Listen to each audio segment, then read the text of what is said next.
I'm Yulia, and this is Burning Questions. And the topic that has set the internet on fire this week is still what's going on with the peace talks in Ukraine. And we have Professor Gerdes here to help us answer this question.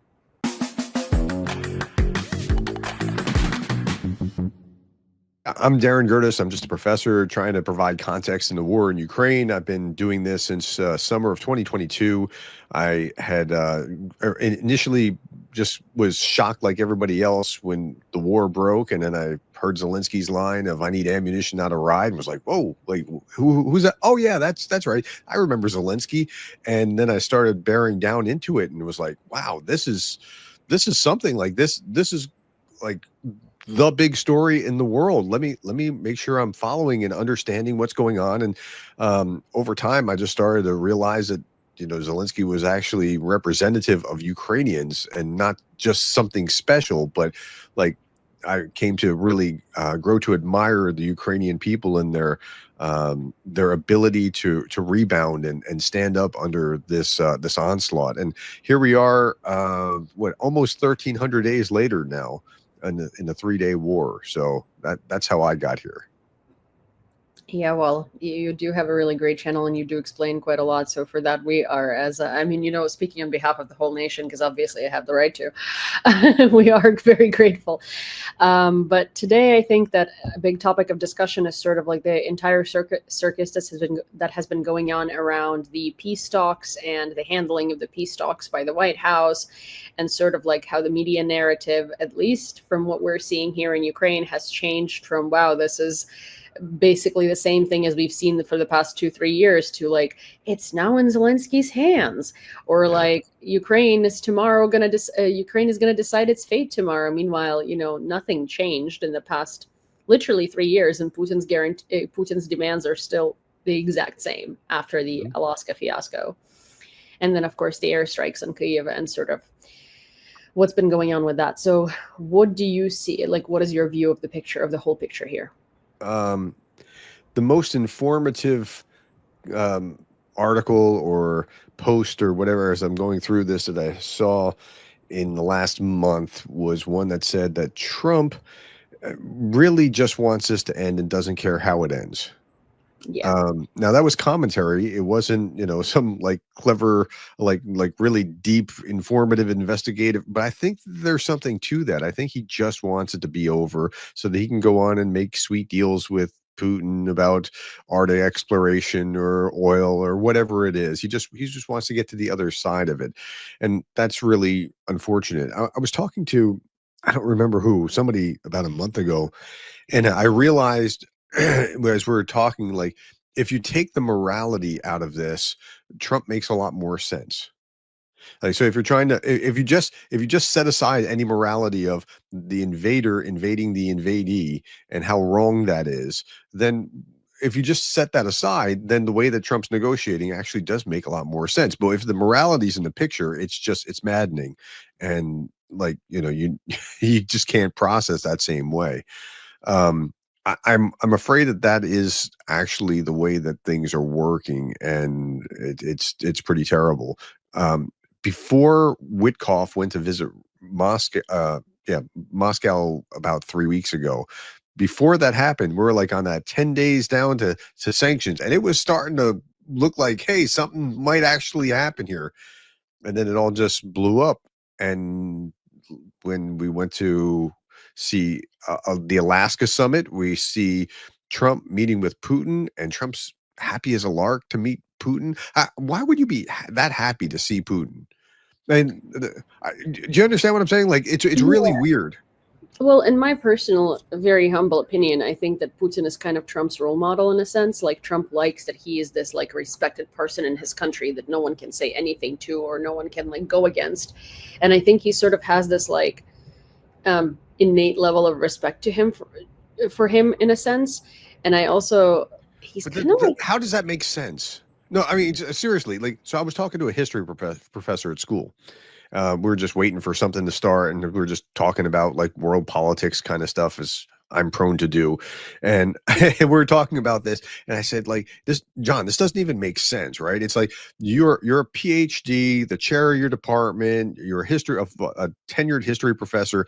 How Like it would be like you wanting to be a middle school social studies teacher, right? Like that. If Trump's admiring Putin, what would you, the 12th economy in the world? Like it's you're a fraction of the size. You're the 12th economy. You've got corruption. Like what are you 150 something out of 180 countries in corruption? Like I mean, like you're bad. It's all bad, bad, bad, bad. Why would you want to be that? Why would you aspire toward that? That's what I don't understand.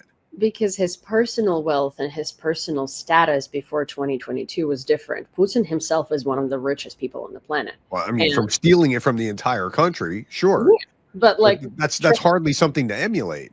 But whereas does Trump have morale here? Because we're seeing how he talks and we're seeing what he says. And the other day he was like, America would benefit from a dictator, right? Yeah, So it's and kind of like, he did say, "I'm just joking." After that, because he's a showman who, and yeah, I know people are going to say, "Oh, Gerdes, he's sticking up for him." No, I'm trying to be fair.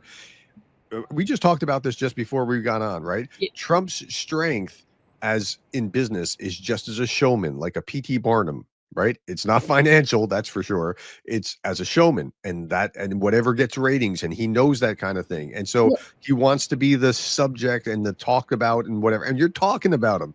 You're giving yeah. him what he wants is to be talked about more. But what I'm trying to say here is that, like, outside of being a showman and wanting attention and stuff, he also wants money and he wants power, right? He Like, does. because you can see that very, very much through like all of the super tacky, like gold covered pieces of the White House, and it now looks like a Russian Orthodox church. Honestly, it looks like the blueprints for the design of the White House were taken from a Russian Orthodox church. It's just like all of these like very tacky, very over the top gold details. And when people ask him about them, because they're clearly like decals from Home Depot that were painted gold, he says like, all this gold here, I don't know how much it costs, lots of money, right? So he kind of like wants to project this image of this like wealth and power and stuff. He's very egomaniacal, obviously. So I think that what gives him sort of like this admiration for Putin, because Putin actually does have a home encrusted in gold, Well, right? so did Trump. Like if you, so I've seen images of his Trump Tower home, and it's like it's gaudy how much gold layered stuff is. It's just, and I remember reading back in 2016, like him commenting like this, the White House, this is a dump. Like that was like his perspective of that after like living in gold encrusted kind of something, which I found tacky, but okay, that's just me. I mean, it's not my cup of tea. I think Trump is more interested in his legacy though than anything else. He wants a Nobel so bad he can taste it. He wants to go down in history as something really significant. So emulating Putin doesn't seem to be the path to get there. I mean, maybe he thinks it does, but that doesn't seem like a particularly good or useful path if you want to be remembered fondly. But if you look at sort of like Trump's approach to business and Trump's approach to everything, it's very much like it's very outdated, right? Which is why he also keeps bankrupting his businesses, because, well, there is a lot of layers to why he keeps doing that, right? But as in like his approach is kind of like mobstery, right? And his like ideals and understanding of how to get rich and how to come to power are from like a point in history where there weren't that many laws protecting consumers or people weren't speaking out about it on the internet and stuff. And at that time, Putin was like the biggest thing. Like if we think about before 2022 or even before 2014, everyone was scared of Putin. Like everyone was scared of doing anything to Russia, because Russia is this like crazy powerhouse that's going to just like, unleash nuclear weapons onto you. And I think that his idea of Putin is not the post 2022 Putin that everyone sees as a paper tiger, that everyone sees as this like crazy person who lies all the time. His idea of Putin is that.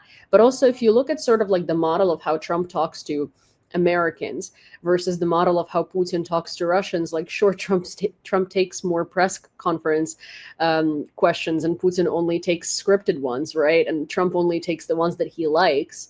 But like he constantly lies, he constantly makes these things up that contradict each other, that make no sense. That's the same approach as Russia does in a sense, right? So his like sort of model of how to be not accountable for his actions is very similar to what Putin does. And that's how he like holds this grandeur and this power in Russia. And I think that's what Trump wants to emulate, Okay, not the economy.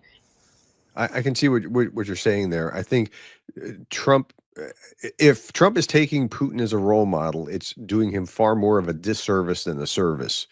And you can see that in, excuse me, Trump 2.0. His administration is far worse, far weaker than Trump 1.0. When Trump came into office in 2016, he came in saying he wanted to have the best and brightest type of whoever. Like, I'll give you the example of General Mattis as the Secretary of Defense. Mad Dog Mattis, 4-star retired Marine general that they had to get an act of Congress to approve because he hadn't been out of service long enough. And now we have Hegseth. Very different, because we value loyalty over competence. Yeah, well, because these are his yes men. And like all of the people that are in his administration and posts at which they're at, they're incompetent. Which brings me Witkoff, right? Like Witkoff is a real estate mogul who has never done diplomacy or politics in his life and can't do it to save his life, because he's just like a fish in like, I don't know, a fish in soup. Like, this is not an environment in which fish can survive and like swim for long enough. Like, I'm sure they can try.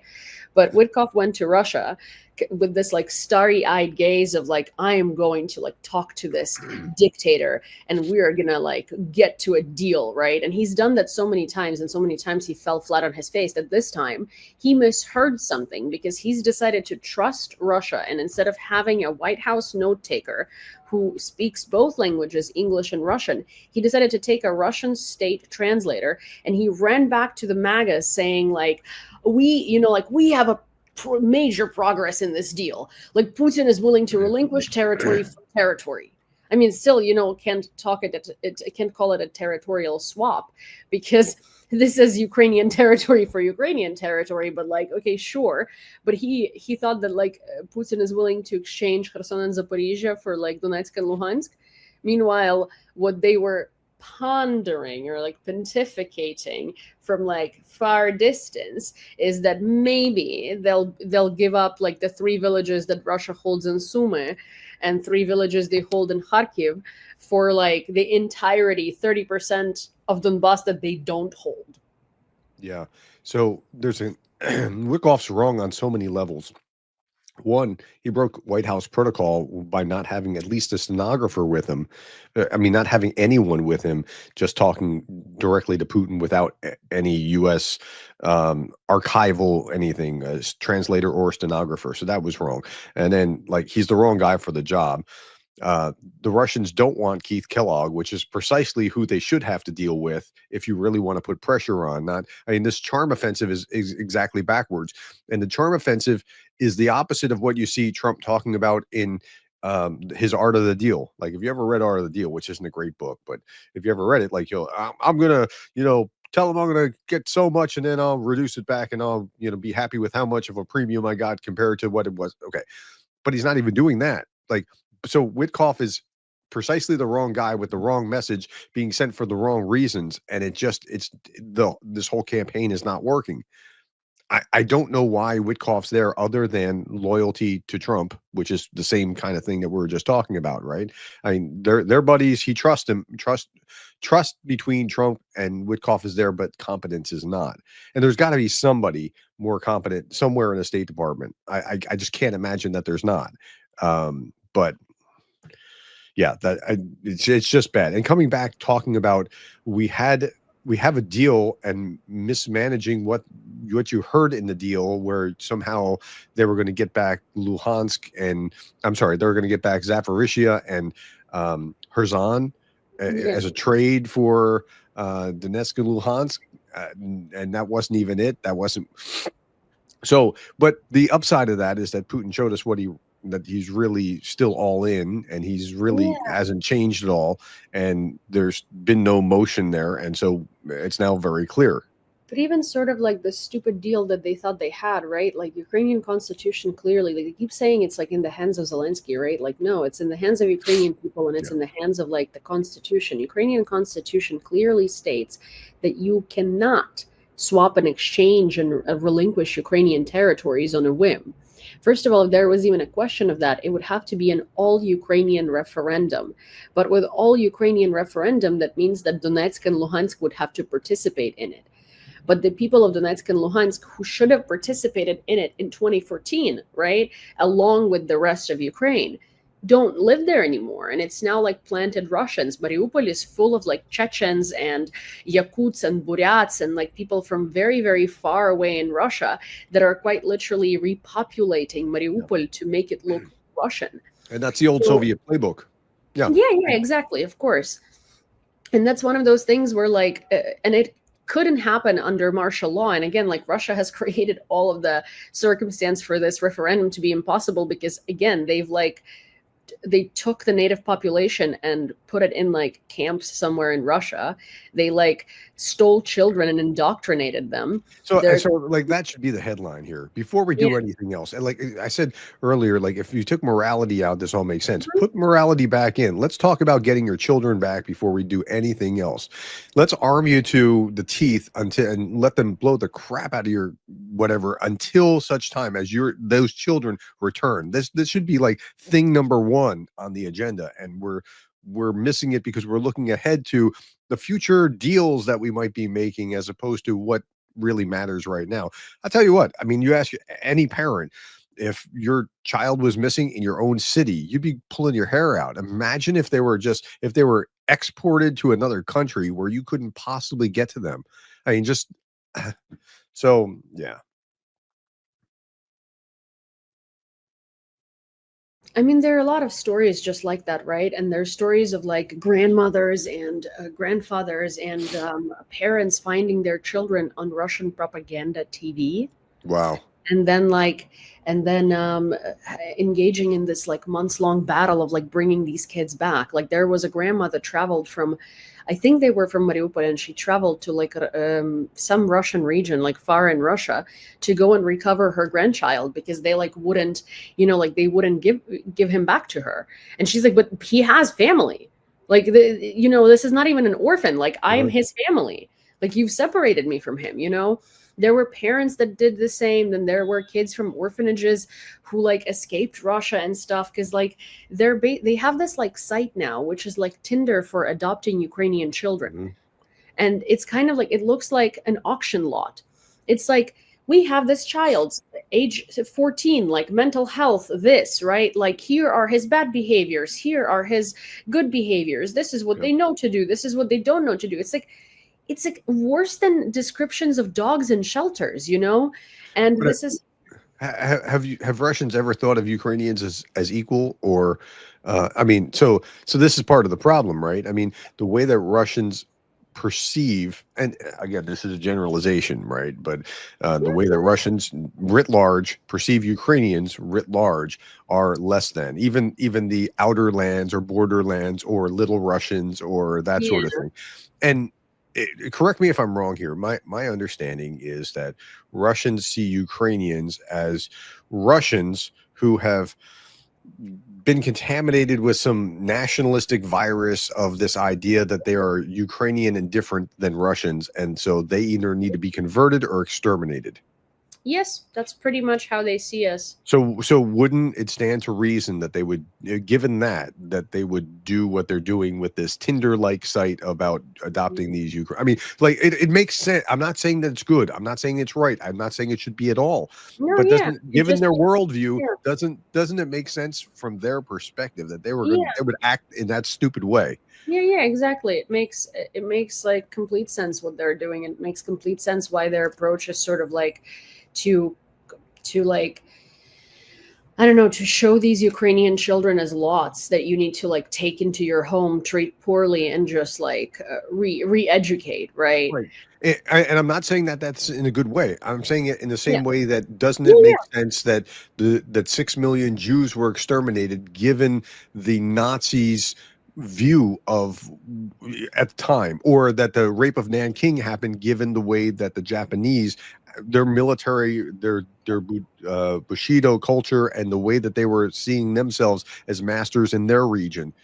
So that leads us to that the best thing for both Russia and the world is that Russia loses and has to really do a lot of soul searching and reforming in their cultural and probably government as well, and how things function. Otherwise, we just have this in perpetuity. It doesn't go away. They never had to face up to it after the end of the fall of the Soviet Union. They just kind of carried on.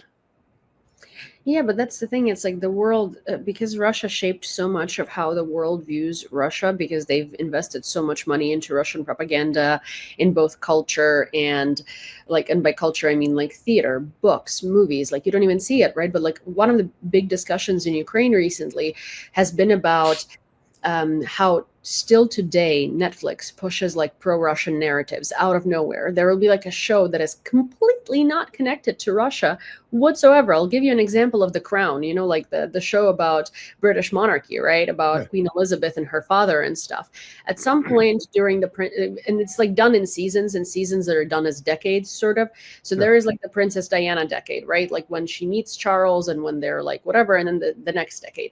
So in the decade where they're like marriage is decomposing and he's going to see her somewhere in her like home where she now lives, right? He's driving in a car and it's like 1991. Okay. I know it's 1991 because on the radio they say Ukraine turned its back on Soviet Union and exited, and like it's basically this like whole, it's like 30 seconds and they're talking about how Ukraine turned its back on Soviet Union, right? And exited and like basically flipped off the Gorbachev and decided to like go on its own, right? Well, so And did I'm Lithuania, Latvia, yeah, Estonia, yeah, Poland. exactly. But I'm also sure that like the news coverage said it exactly like that in that era. Like I'm sure it's an actual excerpt of news coverage, but why? Because the show was not at all talking about Ukraine or Russia or the Soviet Union. Like it was not mentioned anywhere in any of the episodes, even with like the Crown dealing with it. There was not a plot line about the fall of the Soviet Union. It was 30-second excerpt when Charles is driving in his car to see Diana. Mhm. That's it, right? Because that's subliminal messaging, because you're watching the show and it's a super popular show. And the thing that you remember, because it's so out of the blue, right? It's something that just like, why is it even there? And it's like a quiet scene, nothing's happening before or after. It's just a car drive, and all you hear is Ukraine turned its back on Soviet Union. So, setting aside the subliminal messaging from the Netflix show, I think far more powerful is all the messaging that comes from social media. And just like I said earlier, Trump is good at marketing. The he looks like an amateur compared to the Russians when they're doing their propaganda, because they're masterful at spending time and resources efficiently targeting the minds of decision makers in the West. And Well, go ahead. didn't it just came out that top right wing influencers that are basically not like paid by Trump, but that work with with the GOP? Didn't they? Didn't it just come out that they were paid to spew Russian talking points? Well, and so I mean, you've seen a number of those kind of connections over time. I don't know. Maybe I'm not see. I haven't seen that yet, but like that has happened multiple times where you're like, there's way too many connections here, but there are. I mean, even things like if you want to get into the policy world, like the Heritage Foundation used to be the flagship organization for the. I mean, I've been to heritage events, and it used to Yeah, be like the flagship conservative like bastion of intellectual. It's not that yeah, anymore. It's changed, and yeah, yeah, I know. I'm really shocked at how quickly it was changed as well. So, yeah. yeah. Well, I mean, like it's you might have not seen it, but yeah, it just came out recently. There was like an investigation done where like a right wing influencers, so like Charlie Kirk, all of these people, right? Uh-huh. They were quite literally directed and paid. Well, they're directed to say a lot of stuff, but they were directed and paid to say Russian talking points Wow. No, by by the Republicans.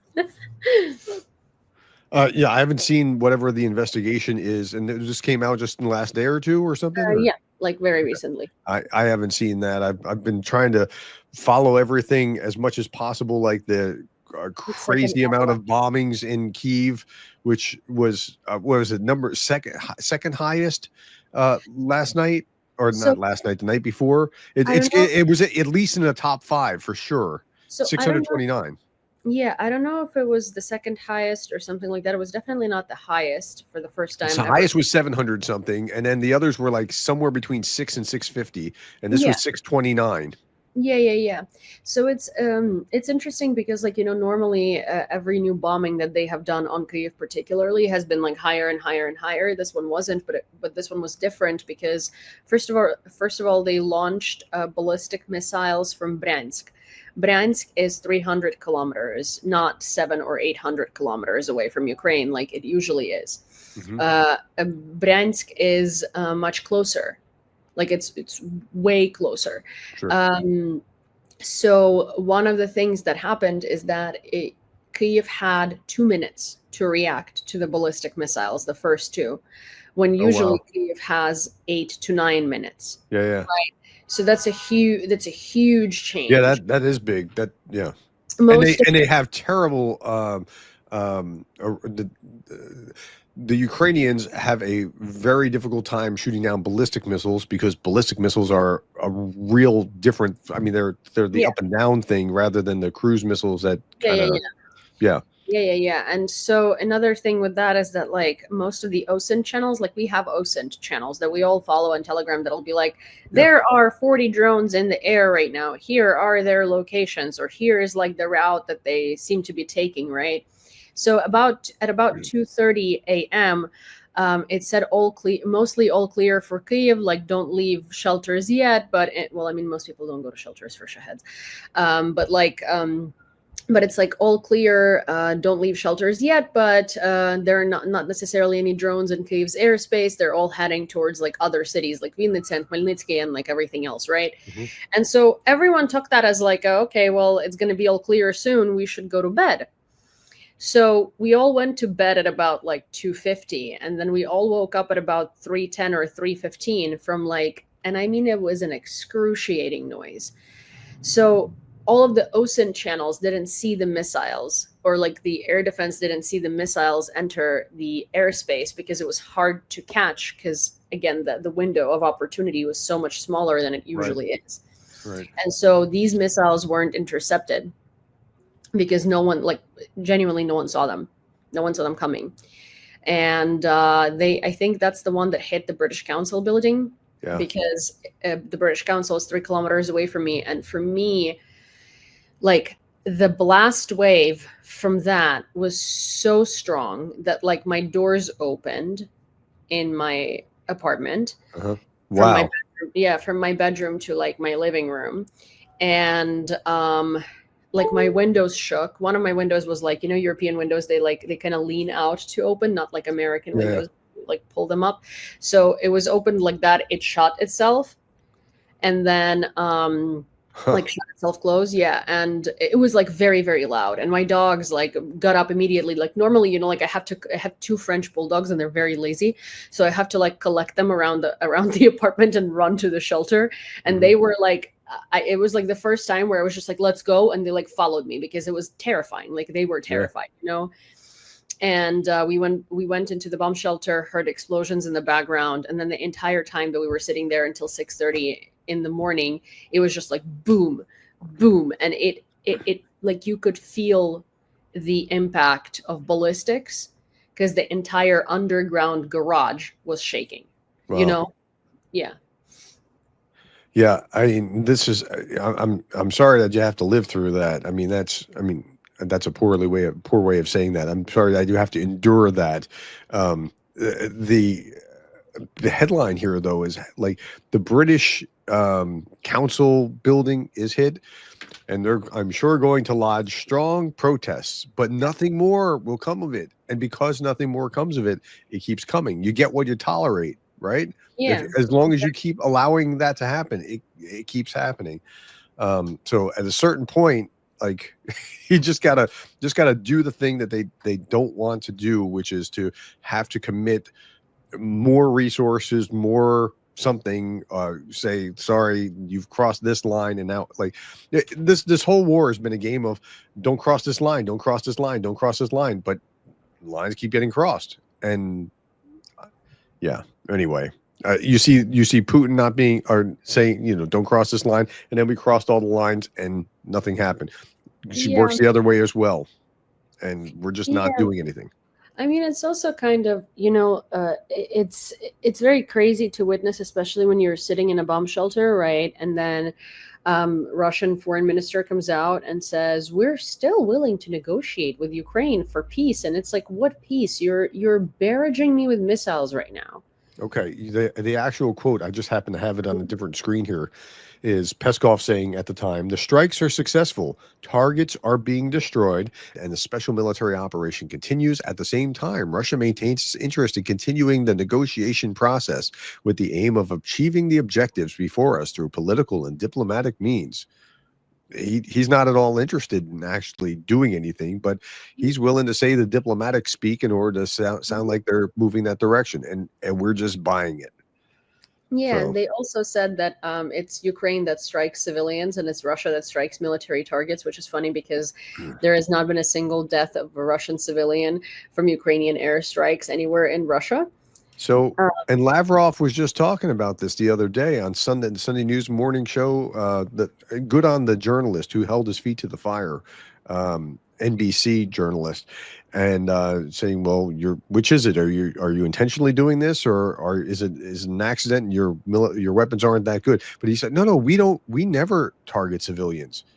We don't do that. I don't know where you're getting these reports. 50,000. Well, I don't know what you're reading. I have to see that. It struck me this morning because I saw a picture of some of those that were killed in Kyiv. It's up to 22 now, or 24, something like that, mhm. and they were all women and children. Well, no, there was one kid. I mean, Yeah. but he was like, probably not quite of military age, of the ones that I saw. So Mhm. it's worse than what it even sounds like when we say, well, they're striking civilians. No, they're striking disproportionately women and children, and maybe a senior citizen or an underage male. Like, that's the reality here. Yeah, I mean, I don't think they're actually like choosing specifically apartment buildings where there are more women and children, but it's No, no, just no. I'm just saying the yeah, civilian population, because the yeah, male population is disproportionately at the yeah, front as well.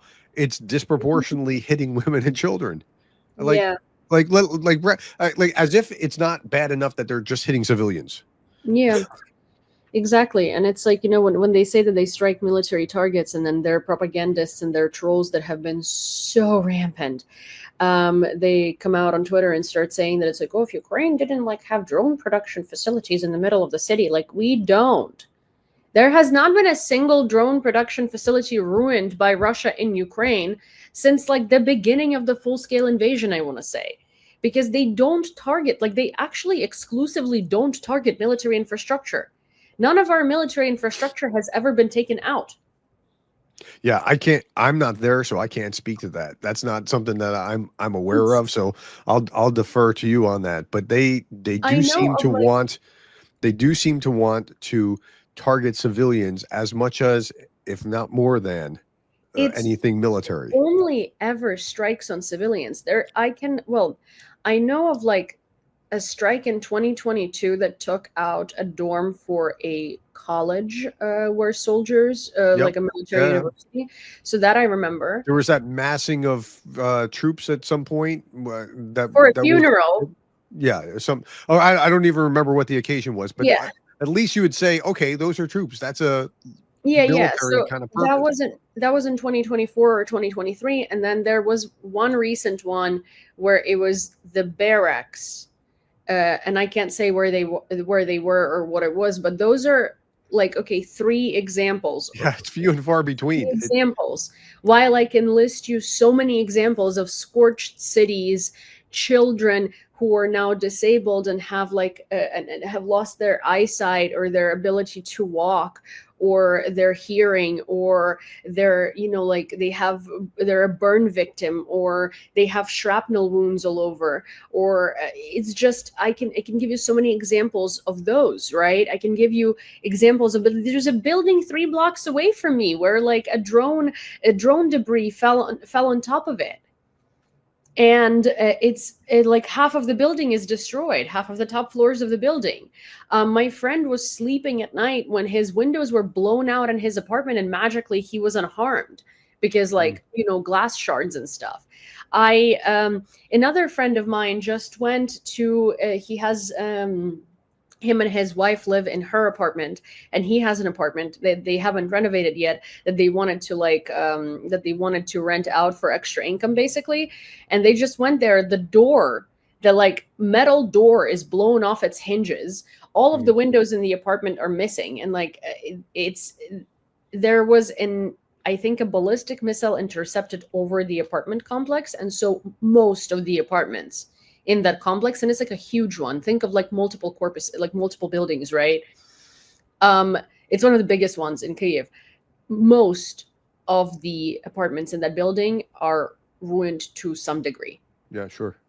Like the structurally the building is fine, but it's like windows are not there, doors are not there, like, all of the cabinets have fallen off and stuff like that. The only reason they're not experiencing it is because the apartment was like concrete, right? Like there was nothing in there. It's just windows and doors, and all of the windows and doors are blown off its hinges. So it's like, how is that? Yeah. So, given what we just described of the way that Russia views you all in Ukraine, Mm, it doesn't surprise me that and I think that this is going to be, it's the future is going to be more about the long range attacks than it is about the front lines. The front lines are important. I'm not minimizing that at all. They're incredibly important, but it's over time as the technology changes, like your Shahed drone attacks have gotten worse over time. mhm. And when I say worse, I don't just mean numerically more. I mean, like the Shaheds are improved, and I don't mean improved like a good thing. I mean it like worse in their payloads, or greater payloads, more destruction, that sort of thing. I saw something about a jet Shahed drone, not just the props, but now, like, right. So as the tech improves, it's going to just ramp up, and it's Mhm. both sides are doing this, where they're improving their tech, and the long range strikes over time are going to get more painful for Russia as well. While we're talking about these long range strikes, Yeah. the amount of damage that Ukraine's been able to inflict on Russia over just this month, it's August. It's the end of August right now. Like from August 1st till now, 20+% or so of refining capacity been, like, at least 17% is offline. A little bit more than that, I think now. Yeah. Last night there were a couple more strikes. Like like it's been pretty bad for Russia for what Ukraine has been doing to the refining. I'm stunned. I haven't seen this much progress from Ukraine in damaging Russia since mid 2024, when they were doing this for a little while, Yeah. and then they slowed down because I think it was because of the election cycle in the U.S. And Mhm. I'm not confident that that's true. That's the reason, but that's Like, my speculation. But this last month was really hard on Russia. I mean, this was probably the most punitive month on Russia economically that I've seen yet. yeah. Is that fair? Yeah. 100%. So that's the big story here. I mean, I know we talked about all kinds of other things, politics with Trump and Mhm. Witkoff being, I don't know why he's even there, or I mean, but and it's really tragic. My other observation, you're in Kyiv, yeah, Mhm. right? Okay, so my other observation is that the proportion of strikes that Ukraine seems to be able to defend against, and it's hard to defend against drones, but Mhm. you had 93% knockdown rate last night, but Yeah. that's because it was disproportionately hitting Kyiv. Mhm. You're in better shape, weirdly, in Kyiv than you are in. I don't know if you have a comparable term for podunk, You know, when I Mhm. say Yeah, podunk in the US, like some little town yeah, or little village or yeah, yeah. little city somewhere in some other city where there's just not the air defense in the But same for way. instance, in Ukraine, it's different because little cities are not necessarily like hit because Putin has no interest in them, right? Unless But they're when in they are hit, yeah, because they do periodically hit things, and I'm like, why did they hit that? Why? What's out there? And nothing. when they go after other places other than like a Kharkiv, a Kyiv, Mhm. Lviv, something, when they go after these other places, their percentage it goes way down to like 60-70% of what gets shot down. So it's just it's an odd thing. That's just my observation. Maybe I'm off. No, no, you're not off. I mean, like, there are also cities that have, so we have a very limited amount of air defense batteries that are able to, for instance, like shoot down like hypersonic missiles or ballistic missiles, right? Mhm. And so we need to strategically think of where these batteries need to be put and Sure. like where they're needed, not like the most, but like where they're protecting the most like valuable infrastructure like stuff, right? And Sure. it has to be the capital where like all of the kind of decision making infrastructure is, and like military generals and like things like that. So Kyiv is much more protected. For instance, like Odessa, that gets hit all the time, doesn't have the luxury of that. Their Mhm. air defense is not working nearly as well. And then Kharkiv, it doesn't matter what air defense you put there, it's right on the border Yeah, with I mean, it's Russia. that's a terrible place to have to defend, Yeah. given how close it is, right? Kharkiv at some point was the capital of Ukraine. And the reason why they changed it to Kyiv is specifically because it was so close to Russia and it'd be like nothing to invade. Well, how long? That's really interesting. How long ago was that? Kharkiv was actually, let me look it up because I'm always I had this. never heard that before, but that's really interesting. Yeah, Kharkiv the capital of Ukraine, and it was from 1919 to 1934, Huh. serving as the first capital of Soviet Ukraine. Well, that was quite an a prescient observation, wasn't it? Yeah, Wow. because like, well, what it was is like sort of for Soviet Union, it was a lot more convenient because Kharkiv was like right there, right? But for Ukrainians, it wasn't, because in 1919, like we didn't want to be a part of Soviet Union. We didn't join on our volition. We joined by force. We were invaded, right? Yeah, it was just a little too close for comfort to Russia. Yeah. Yeah. That's something. So Yeah. yeah. Okay. At any rate, Mhm. I kind of went back off into the Mhm. drones attacking the cities and that sort of thing, but the Yeah. oil refineries, that's the a big story that Yeah. like it's doing real damage. And if you look Yeah. inside what's going on in Russia and oil or gas running out in various places Yeah. or just the financial hit to it or whatever, like that's significant and They're it shouldn't be struggling. overlooked. If you've done a month like that and you can do another month like this in September, man, Hmm. you're almost halfway to like they now they'll be able to backfill it eventually. So but in the meantime, it's going to create a significant dilemma. Um, the guy that hit the pipeline, the Hmm. a guy in Italy that apparently was responsible for taking out Nord Stream. Nord Stream would have provided 16 billion annually. Yeah. Now, so he might get 15 years. Like he should get a medal or something. I mean, like, I mean, for the amount of effect that he had for what he did. At the time, I didn't know who did it. I was like, man, does Ukraine have the capacity to do that? I don't. Is it a false flag? Is it? It's not the Americans. What's going on? Okay, so think about the 16 billion annually over the 3+ years of that Yeah. of what That's a lot they've of money. deprived.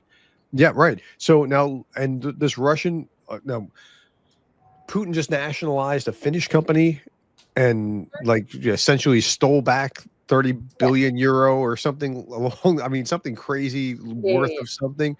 So he'll just steal or take or do something, or an oligarch will fall out of a window and you'll have, so he'll keep replenishing somehow. But it's in the meantime, it's going to create a real problem when he does what he Of did course. or what the Ukrainians did with hitting the oil refineries. I think we might even get to a point where and I I'm not trying to be prophetic here or whatever. I'm Mhm. just speculating. And we might even get to a point where the shadow fleet is Yeah. importing rather than exporting Yeah. refined product. Wouldn't that be weird? Yeah. I mean, it's just a speculation. Yeah. Yeah, I mean, like that's the thing. I don't think like people are talking enough about how much damage, like viable damage, Ukraine has actually done to Russia in the past like couple of months, even this summer. It was like we took out 20% of their of their gas infrastructure, of Mhm. their what they sell in gas, and that's fantastic. And like we are actually economically destroying them, and that's we're like to a point where they have to like think of creative ways to continue being able to sponsor this war. And the news doesn't talk about any of it. The news talks about one village that Russia was able to occupy in the So, past God knows how long. and so that's another thing. That's, I mean, I said the front lines aren't not important. They are important. I get that, but the front lines have Mhm. not been the headline. And um, remember how there was supposed to be this devastating summer offensive coming forward? Ukraine's Mhm. just been amazing in blunting that. Mhm. Rolled back Sumy. I mean, remember Istanbul? Yeah. Istanbul. They were having these threats. Oh, you're not going to make a deal? Okay. Well, we'll take Sumy and Kharkiv too. Yeah. It didn't Yeah. work out so well. Yeah. So that big summer offensive just didn't seem to materialize. Now, I think it didn't materialize because and I could be wrong. Again, this is my speculation, but because of drones. I don't think either side can really push forward in the way that we've thought traditionally about pushing forward because Yeah. drones are a minefield in the sky. Yeah. So you just can't do what you could have done when the invasion first started. Yeah. And so that's blunted a lot of what Putin thought he was able to do moving forward. And somebody somewhere is still telling Putin they can take stuff. So he seems to be convinced that he's going to take some great ground, but I just don't see it. I don't think that's I don't think it's realistic. Yeah. I don't think it is. I think well, Kharkiv would be like a suicide mission, to be honest. A lot of these things that he threatens with are not viable or feasible, and Ukrainians know that. That's why we're not scared. It's the Western world that kind of takes his threats. And that's what I mean. This propaganda machine is awesome in the worst way possible. Like it Yeah, is powerful. yeah, yeah, yeah. It very much is, for sure.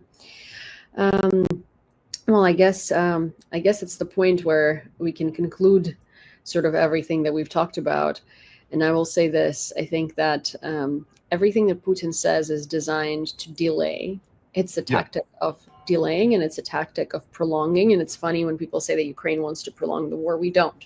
We actually would be very happy to push Russia out of our territory, and it's very feasible to do. Russia wants to prolong because Russia knows that they can't win on the battlefield. And Russia doesn't want peace, obviously doesn't, because when you're sitting at a bomb shelter at 5 in the morning in the center of Kyiv, like I live probably what would be like, if you think of districts, it's like I'm in District 2, just touching District 1, right? Mhm. So like of the very center, and I'm like a little bit off center. And I was sitting in my bomb shelter, and it felt like these bombs were going off like right outside, right? Like as in like on my street. The car alarms were ringing, everything. It was chaos. And one of the things that they're trying to do is they know that they can defeat the Ukrainian population because Ukrainians don't want them there. So their goal is to destabilize us and drive us crazy. And I mean that. And it's like, Mhm. when you sit in the bomb shelter at like 5:30 in the morning, and some people have like air mattresses there. I've seen people who like got, like those beds for kids where Mhm. like it's smaller than your actual twin bed, but you can like Yeah, a it little cot folds. kind of thing. Yeah. Yeah, it like folds out or something, right? So they've put those next to their cars and their parking spots, right? So they can come in and sleep there. I've literally been looking to rent a parking spot in my garage so I can put a full-size bed in there and just sleep there when like on nights like this, right? Because like my back is giving out, and it's like I was sitting in my car because my car is parked there, and I have these like little mats, foldable mats, and there were people on there that had nowhere to sit, so obviously I wasn't going to like shoo them away just so I can like sleep laying down. So I went to sit in my car, and it's like 5:30, and I'm sitting there and my eyes are closing, right? But I also can't fall asleep sitting no matter what I do. Like even on the planes, I sleep like this, and there is like just no opportunity for me to do that. I also have two dogs in the back of my Mini Cooper. It's a tiny car. So I am like suffering, right? Because I'm folded in half. I'm sitting there. I can barely keep my eyes open. I can't go upstairs because there are drones and missiles hitting nearby. And that's the effect of terror that they want. They want the Ukrainian people to give up. Hmm. That's what they want. Yeah, I think so. And if there's a headline to this video, it's the amazing resilience of the Ukrainian people. Just think about everything that we've talked about this whole time. Mhm. The Ukrainians are just incredibly resilient and able to withstand so much and just keep coming back and pushing the Russians back every Yeah. time the Russians keep pushing. Like that's the big story. The headline is Yeah. Ukrainians are resilient. If I just gave you Yeah. the title, you're welcome. Thank you. I don't know but what the but that's title but that's is really gonna everything that be. we talked about. Yeah, it is So very much so. anyway, that's probably a good note to end it on Yeah. too. Well, thank you for that. Hey, It's a great thanks for one. having me. It's a great conversation. Thank you. And a very poetic ending, right? Well, I hope this conversation was as interesting and productive to you as it was to me, because, well, these always are. And if you enjoyed it, please don't forget to subscribe to this channel, turn on all of your notifications, give this video a like, send it to a friend. And of course, if you have something to say, don't hesitate to do so in the comments down below, and I'll make sure to read it. Till next time.